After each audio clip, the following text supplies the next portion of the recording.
YSR Congress party senior నేత మాజీ MLA Balineni Srinivas Reddy Hyderabad నుంచి రావటం, ప్రెస్ మీట్ పెట్టడం, తన కార్యకర్తలకు సంబంధించి ఆయన హింసిస్తున్నారు, ఇతర పార్టీల వాళ్ళు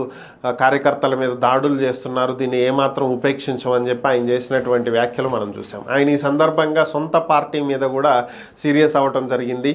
తన సొంత పార్టీలోనే తాను ఇబ్బందులు ఎదుర్కోవటం జరిగిందని, సొంత పార్టీకి చెందినటువంటి వాళ్లే కొంతమంది బయట వాళ్లతో చేతులు కలిపి కావాలనే తన మీద ప్రచారం చేశారని, హవాలాకి పాల్పడ్డానని, అలాగే తన కొడుకు చుట్టూ ఉండేటువంటి వారి గంజాయి బ్యాచ్ అని,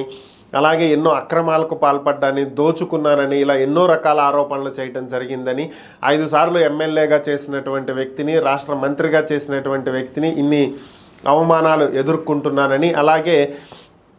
కనీస గౌరవం విలువ కూడా తనకు ఇవ్వట్లేదని, ఏదైనా జరిగింది అని పోలీసులకు కంప్లైంట్ ఇస్తే పట్టించుకునేటువంటి పరిస్థితుల్లో పోలీసులు లేరని, అసలు ఈ రాష్ట్రంలో పోలీసు వ్యవస్థ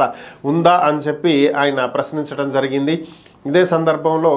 ఒకానొక సమయంలో జగన్ తప్పు చేస్తే కూడా ఇది తప్పు అని చెప్పి ఖండించినటువంటి వ్యక్తిని నేను అని చెప్పి ఆయన చెప్పడం జరిగింది. ఇలా అన్నింటికీ ఎదురు వెళ్తూ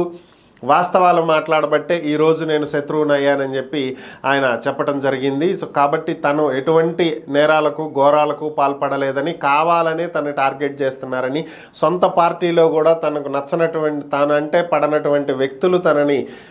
ఘోరంగా అవమానిస్తూ పార్టీకి దూరం చేసేటువంటి ప్రయత్నాలు చేస్తున్నారని, కేవలం రాజశేఖర్ రెడ్డి మీద అభిమానంతో ఇన్ని అవమానాలు జరిగినా పార్టీలో కొనసాగుతున్నానని చెప్పి ఆయన చెప్పడం జరిగింది.